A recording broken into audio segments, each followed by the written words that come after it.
नमस्कार, स्वागत है आपका द न्यूज पर। मैं हूं आपके साथ शेरिन। दिल्ली में हुए शराब घोटाले में अब फिर एक बार बढ़ी हैं दिल्ली के मुख्यमंत्री अरविंद केजरीवाल की मुश्किलें। ईडी ने भेज दिया है अरविंद केजरीवाल के लिए फिर एक बार समन, और अब अरविंद केजरीवाल को 21 दिसंबर को होना पड़ेगा ईडी के सामने पेश। जहां एक तरफ ईडी ने ये समन भेजकर आम आदमी पार्टी और मुख्यमंत्री की मुश्किलें बढ़ा दी हैं, तो वहीं दूसरी तरफ अब बौखलाहट भी लगातार जो है वो पार्टी के नेताओं की सामने आ रही है, सरकार के मंत्रियों की सामने आ रही है। जी हां, जो पार्टी अपने आप के लिए कट्टर ईमानदार कहते हुए थकती नहीं है और ये कहती है कि हमारी पार्टी में ये सारे नेता ईमानदार हैं, हमारे नेता मंत्रियों को अगर डाला जा रहा है जेल में तो वो मोदी सरकार षड्यंत्र के तहत हमारे नेताओं को जेल में डाल रही है। आज वही पार्टी जो है वो अरविंद केजरीवाल को सिर्फ नोटिस भेजे जाने पर जो है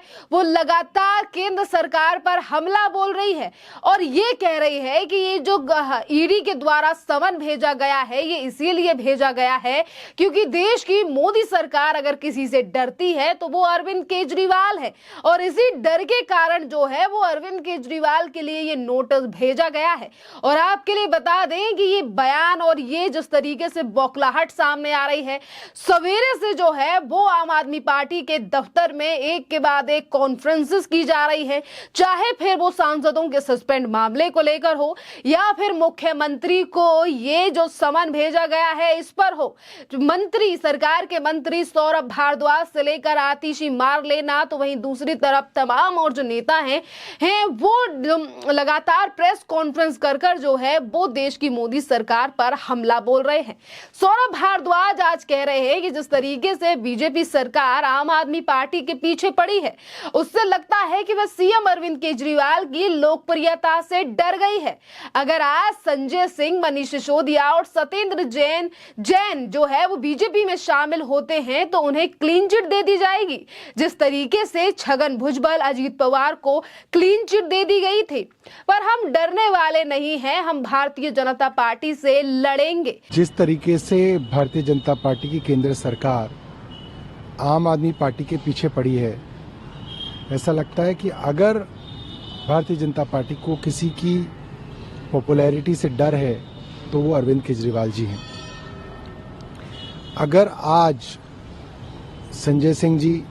सत्येंद्र जैन जी और मनीष सिसोदिया जी भारतीय जनता पार्टी में शामिल होने के लिए तैयार हो जाते हैं तो जिस तरीके से छगन भुजबल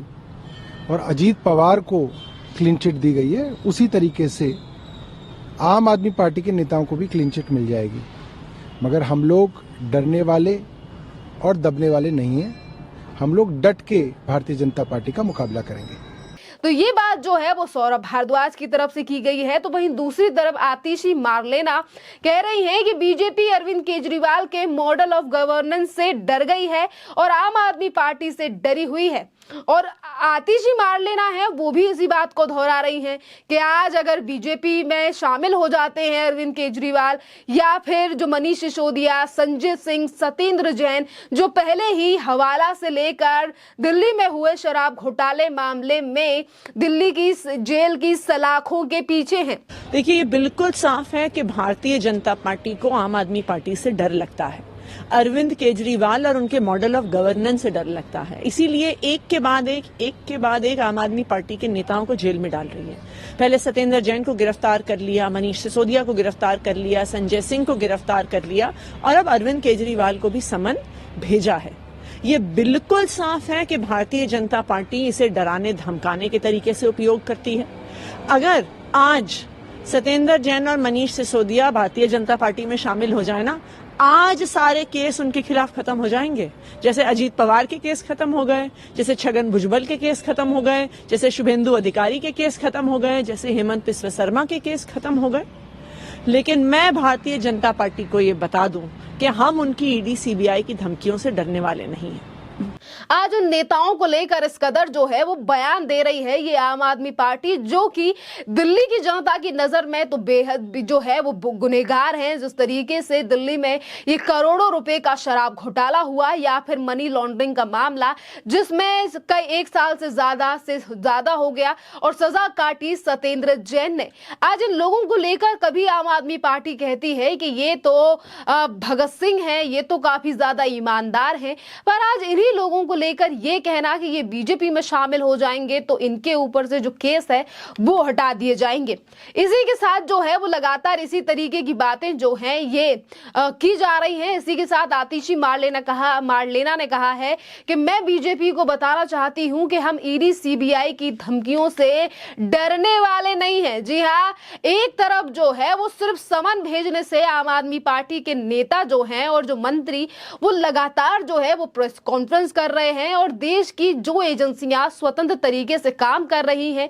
चाहे फिर वो ईडी हो, सीबीआई हो या आईटी हो, आज इन एजेंसियों को जो है वो बताया जा रहा है कि ये मोदी सरकार के इशारे पर काम कर रही है। और वहीं दूसरी तरफ इस कदर बात की जा रही है कि हम जो है वो डरने वाले नहीं हैं। इसी के साथ आपके लिए बता दें कि जिस शराब नीति को लेकर आम आदमी पार्टी आज ये कहती है कि ये कोई दिल्ली में शराब घोटाला नहीं हुआ, ये तो काल्पनिक घोटाला था जिसके लिए हमारी पार्टी या फिर हमारे नेताओं को गिरफ्तार किया जा रहा है। दरअसल ये शराब नीति जो है वो कोई अभी की नहीं है कि 2023 में अगर मुख्यमंत्री से पूछताछ की जा रही है तो 2024 में लोकसभा के चुनाव है इसीलिए की जा रही है। जी नहीं,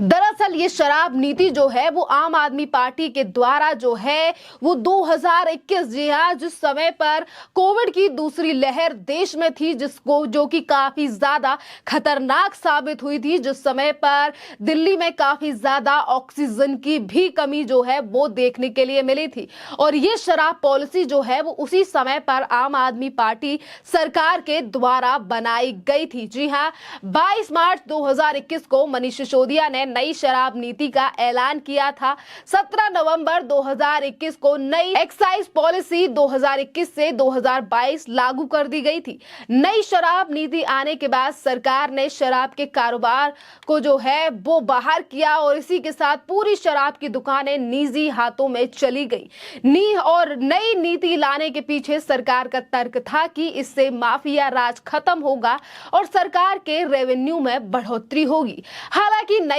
नीति शुरू होने से ही विवादों में रही और जब बवाल ज्यादा बढ़ गया तब 28 जुलाई 2022 को सरकार ने शराब की नीति जो थी उसे फिर वापस ले लिया, यानी कि रद्द कर दिया और फिर एक बार पुरानी पॉलिसी को लागू कर दिया गया था। और उसके बाद से ही जो है वो आम आदमी पार्टी की मुश्किलें बढ़ी, क्योंकि उसके बाद जो है शराब पॉलिसी को लेकर दिल्ली के उपराज्यपाल की तरफ से ऑर्डर दे दिए गए थे एजेंसी को इस पूरे मामले में जांच करने के, क्योंकि बीजेपी से लेकर कांग्रेस पार्टी ने भी जो है वो इस पूरे मामले पर जांच के लिए कई बार धरना प्रदर्शन किया। सड़कों पर जो है वो भारतीय जनता पार्टी, दिल्ली की जनता ने जो है वो काफी ज्यादा प्रदर्शन किया था। और जिसके बाद जो है वो संजय सिंह से लेकर मनीष सिसोदिया की जो गिरफ्तारी है वो भी इसी मामले में हुई है, क्योंकि सिर्फ नेताओं की ही नहीं बल्कि कई ऐसे बड़े व्यापारी भी हैं इस पूरे मामले में जिनकी गिरफ्तारी जो है वो एजेंसी ने पहले की और उनके बयानों के आधार पे ही आम आदमी पार्टी सरकार के मंत्री यानी कि सबसे पहले मनीष सिसोदिया की गिरफ्तारी 26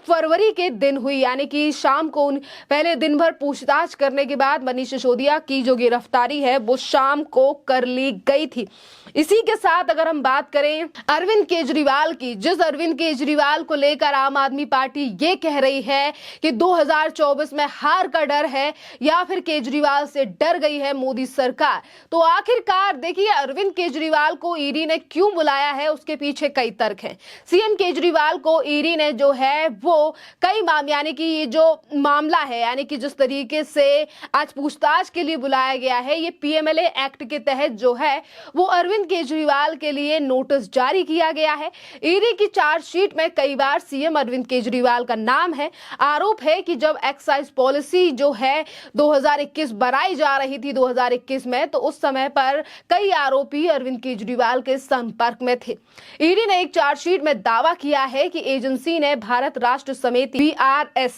के नेता कविता के अकाउंटेंट जो है वो बुच्ची बाबू का बयान भी दर्ज किया था, जिस पर उन्होंने जो है वो कई ऐसे नेताओं का नाम लिया जिसमें अरविंद केजरीवाल की भी मुश्किलें खड़ी हुई हैं। आज अगर इस पूरे मामले में एजेंसी जांच करना चाहती है तो जिस पर आप देखिए एक तरफ जो तर्क है वो निकलकर सामने ये आ रहा है कि आम आदमी पार्टी को डर इसीलिए सता रहा है क्योंकि कहीं ना कहीं शायद आम आदमी पार्टी को ये डर है कि एजेंसी जो है वो अरविंद केजरीवाल की गिरफ्तारी कर सकती है, क्योंकि 2 नवंबर को जब भेजा गया था समन तो आम आदमी पार्टी के द्वारा ये तक कहा गया था कि अगर अरविंद केजरीवाल की होती है गिरफ्तारी तो हम जेल से चलाएंगे सरकार। तो वही जनता ये सवाल उठा रही है कि अगर अरविंद केजरीवाल है कट्टर ईमानदार तो एक बार एजेंसी का करें सामना, इस कदर बहाना बनाकर जो है वो मोदी सरकार को टारगेट ना करें, क्योंकि पिछले ही दिनों हमने देखा कि 5 राज्यों में चुनावों में किसकी जीत हुई और किसको नोटा से भी कम वोट मिले हैं। तो ये अरविंद केजरीवाल को कहना छोड़ देना चाहिए कि कौन किससे डरता है। खैर, इस पूरे मामले पर आप लोगों की जो भी राय हो आप हमें कमेंट कर जरूर बताइए। धन्यवाद।